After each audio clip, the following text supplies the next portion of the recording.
Hello, Dental World. My name is Pamela Dunbarnes, and I come to you to share some insight on how to clean between your teeth.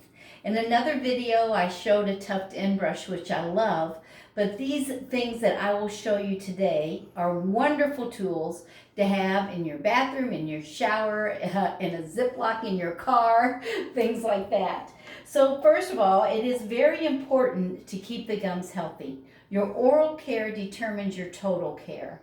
So the cleaner your mouth, the better your body's going to be. So that's why I'm going to talk first about flossing, when people really don't want to talk about flossing. And so it doesn't matter whether, to me, because I'm a very practical hygienist, and this is all just my opinion that I'm going to share with you. Whether you use a thin floss, this is a thin POH floss, or you use one, and this floss is a little thicker, as you can see, or if you use one that's really thick in a waxed or whatever, and don't be stingy with your floss, guys, because you don't want to spread bacteria from place to place. I'm going to use, for demonstration purposes, this Listerine floss that I love. It has a little stretch to it, and what's great about that, it wraps around the tooth well. So what you're going to do is take the floss and you're going to wrap it around your index fingers. And then you're going to guide it with your thumbs, maybe your middle fingers, depending upon, your mouth and your dexterity level. So I'm going to open this guy up and put my elbow on him. And then I'm going to show you how to floss here properly to get the most out of the time you're spending. Many times I see people just take the floss down and pop the floss up. Okay, that isn't going to get it. Okay, you've got to take the floss between and you need to wrap it around the side of the tooth. Okay, so you want to make it like a C, kind of like polishing the toe of your shoe, but just rub it up and down and over that papillae that's in between the teeth. You don't want to take the floss in and pop right down on it, because that will flatten out the papillae and actually cause you to have a lot of food impaction.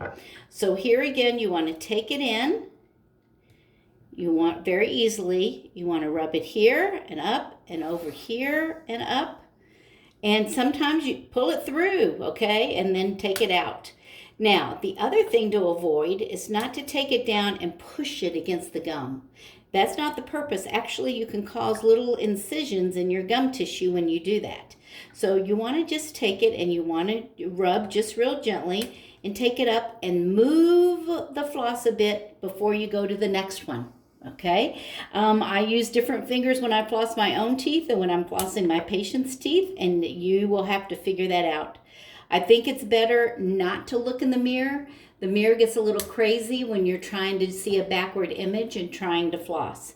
So whatever type of floss you like, stick with it. Yes, I know they're sometimes hard to find, but I was told by my patients, and they were right, get on Amazon and you can find the floss that you need. So that's number one. The other flossing tool that many people like to use are what I call the Floss Piks. Now, the one thing I want to tell you is people feel that one Floss Pik should do their entire mouth. That is not so. Okay, there are some problems with them because, number one, when you take it in, it's easy to pop it down. But people here take this one and pop up and down and pop up and down. The same rule holds true. You've got to pull this so that floss really wraps around the side. And then you've got to push it so the floss really wraps around the other tooth and up. And as you see, this one is already worn. So to go around your entire mouth might even take you 4 of these picks. They're pretty inexpensive, but don't plan that you're one and done, and definitely throw them away. The other thing, if somebody's using a floss pick, I like ones that are flexible at the end. And please use caution, because these little plastic toothpicks can really poke.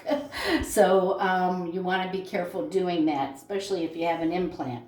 So the beauty of being able to bend this is that, I'm going to flip it around, it fits right in between the teeth, like that. But you have to also know that you have to flip it around to do the other side. Many of the cheaper ones will just break off and you won't be able to do that. But that is a good plus to have. And these are good, I will admit, to have in the car. But do throw them away after you get done with them and not reuse them. There are other things too. This one I like for children because we need to be flossing our children's teeth. Their dexterity level is just not there to use it. And what's so cute about these wild flossers is that they're animals. So they're alligators and dinosaurs and things like that. So the kids, you can show the kids how to use this as they get older and they get into the routine of why they need to floss. I always say floss before you brush because you will always brush your teeth, but you might talk yourself out of flossing. The other good things are little tips that they're out there now. One of them, this is a gum by Sunstar, and it's a firmer one. It's made to be reused, but you can take it and it has a curve on it. So what's good about that is it curves into the back teeth real nicely, and you can flip it around and curve it on the inside. That is the other part. When you look at the teeth, you can see the curve and the curve. And here's another curve. If you just go this way, you're not getting the curve on the inside by the tongue. So you have to go both directions, just like with the tucked in brush or rubber stimulator tip. The other one that's great to have in your purse and all, and it is disposable after a use, and it comes in a packet or a big box, about 50 with a little container you can keep some in. And it's nice rubbery tips on the end. And here again, it works great just to slide in between the teeth. A little more spacing down here. I'll go back down here this way. This one's a little more difficult to do from the inside, but it is not impossible, okay? Very soft, no damage at all be done to your gum tissue as this harder pick might do. The other ones that are out there are proxy brushes. I love proxy brushes. They come on handles. You can change the bristles. But this one is a traveler. It's called a traveler. It comes in different sizes. This is what we call a Christmas tree or a tapered brush. But there's cylinders as well. And look at that. Do you see that turn? That's what makes it really nice because you can get back in between here. There's not enough spacing to do that here, but it just fits really easy back in there, and you don't force it, but it will go in there. As your gum tissue is tight, it will slide right through like that, and you can flip it around and slide right through like that. Rinse it off really well. Please don't use these for months at a time. Please do get a new one because you can't change the tip, or get a handle where you can. So always remember these nice little tools to have around because keeping the gum tissue healthy is the secret. And also, the water that you drink and swish your mouth with does make a difference. So this is Alkaline Energized Living Water by a company Niken. I love this water. It actually helps to alkalize your oral cavity. And the bacteria that cause gum disease are anaerobic.